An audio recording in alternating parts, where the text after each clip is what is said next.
আর মেজো ভাই বর্ণনা করছেন আর কি, যে ছেলে চাইতো মাকে রাখতে, মানে বাসায় মাকে রাখবে, কিন্তু বিবি চাইতো যে না, মা আমাদের সাথে বাসায় থাকবে না, মা গ্রামের বাসায় চলে যাক, মাকে রাখবো না।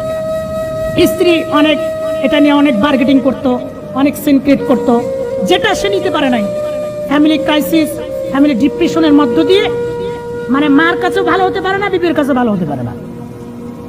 এবং বিবির যেই গহনাকাটি যা ছিল ওগুলো মা আবার বাক্সবন্ধ করে রাখছে।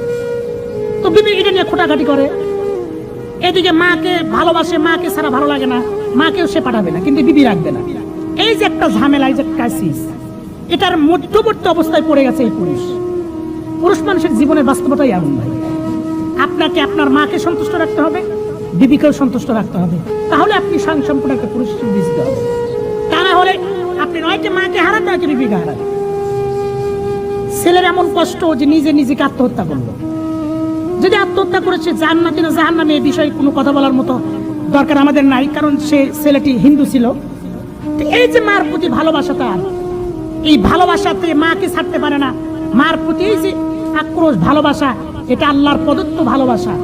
আপনি মাকে ভালোবাসবেন, আপনাকে কৌশল অবলম্বন করতে হবে যে যাতে করে বিবির কাছেও ভালো থাকতে পারি, মার কাছেও ভালো থাকতে পারি। হযরত মূসা আলাইহিস সালাম